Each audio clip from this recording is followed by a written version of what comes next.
बिस्मिल्लाहिर्रहमानिर्रहीम।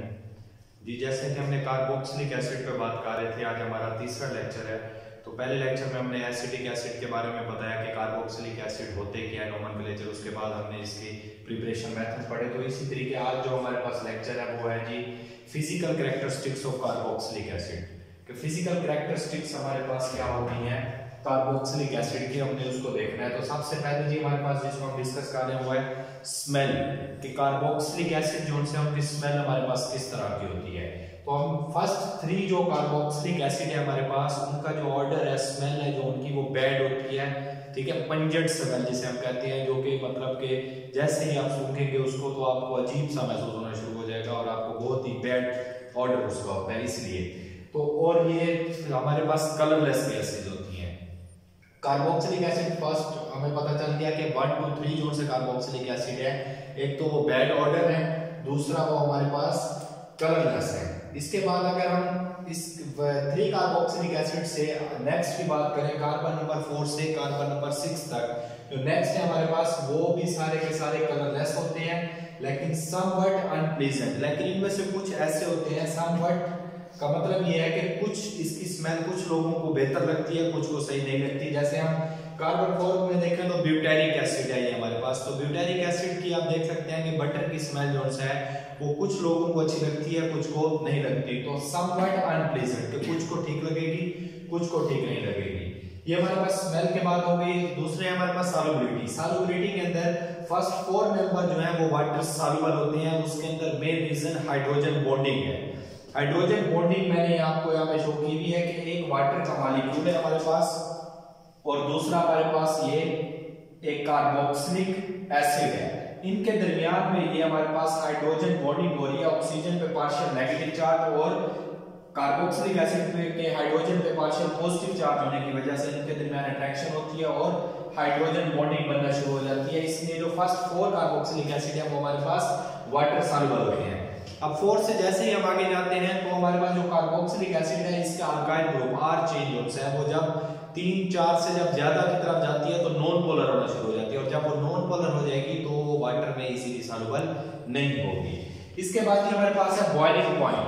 Boiling point की बात करें तो जैसे जैसे कार्बोक्सिलिक एसिड में नंबर ऑफ कार्बन बढ़ते जाते हैं वैसे ही आपके पास बॉइलिंग पॉइंट भी इंक्रीज होता जाता है। जैसे आप देखें जी, पहला आपके पास है फॉर्मिक एसिड, तो इसका है 100। दूसरा आपके पास एसिटिक एसिड, तो 118 डिग्री सेल्सियस इसका बॉइलिंग पॉइंट है।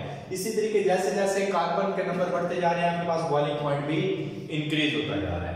इसके बाद है जी हमारे पास मेल्टिंग पॉइंट। तो मेल्टिंग पॉइंट इसका थोड़ा सा डिफरेंट है इसमें में कि इसके अंदर ओड और इवन जोन से हमारे पास कार्बन नंबर देखे जाते हैं कि अगर आप देखें तो ओड अगर होगा जो उसका आपके पास मेल्टिंग पॉइंट कम होगा।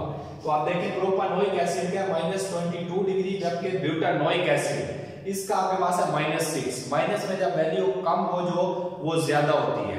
ठीक है, तो इसलिए इसका आपके पास मेल्टिंग पॉइंट ज्यादा है इसकी निस्बत। ये आपके पास इवन एसिड कार्बोक्सिलिक एसिड है, ये ओड है। तो ओड और इवन के अंदर ये फर्क है कि इवन के बाद वाला पेंटानोइक देखें तो इसका भी आपके पास मेल्टिंग पॉइंट कम है और इससे पिछला देखें उसका भी कम है, लेकिन ब्यूटानोइक एसिड का आपके पास मेल्टिंग पॉइंट ज्यादा है। इसके बाद बेंजीन के अंदर सॉल्युबल कौन से होते हैं और क्यों होते हैं इसको हम देखते हैं। ये जो हमारे पास अगर हम बात करें जी इसकी, तो इसका हम देखते हैं बॉइलिंग पॉइंट हमारे पास 180 डिग्री सेल्सियस आ रहा है, जो कि बहुत ज्यादा हाई है। अगर हम इसी को रिलेट करें, अगर हम फॉर्मिक एसिड को देखेंगे, अगर एक कार्बन वाला मीथेन हो तो वो गैस होता है, और अगर हमारे पास ये OH ग्रुप लग जाएगा तो अल्कोहल होगा। तो अल्कोहल का हमारे पास जो बॉइलिंग पॉइंट होता है वो 45 होता है, जबकि इधर एक कार्बन वाले का 100 है। इसका मतलब कार्बोक्सिलिक एसिड का बॉइलिंग पॉइंट बहुत ज्यादा हाई होता है।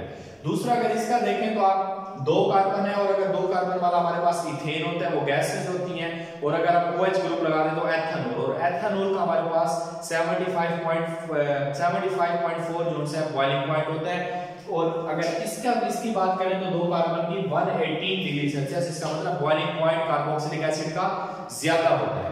उसकी वजह ये है कि ये हमेशा सिंगल यूनिट में एग्जिस्ट नहीं करते, बल्कि ये डबल यूनिट में एग्जिस्ट करते हैं। तो ये देखें मैंने दो यूनिट्स इसके लिए कार्बोक्सिलिक एसिड के, एक मेरे पास ये है CH3 C double bond OH, दूसरा ये है CH3 C double bond OH। इन दोनों के दरमियान में पार्शियल नेगेटिव ऑक्सीजन और हाइड्रोजन के दरमियान में बॉन्डिंग बनना स्टार्ट हो जाती है, जिसकी वजह से हम इसको कहते हैं साइक्लिक डाइमर। साइक्लिक डाइमर ये हमारे पास हो जाता है नॉन पोलर, और बेंजीन भी हमारे पास क्या है, नॉन पोलर है, जिसकी वजह से ये हमारा मॉलिक्यूल जो है ये सॉल्युबल हो जाता है बेंजीन में। इसकी ये रीजन है। अल्लाह हाफिज। अच्छे तरीके से इसको देखिए, कोई बात समझ ना आए तो नेक्स्ट इसको डिस्कस करें।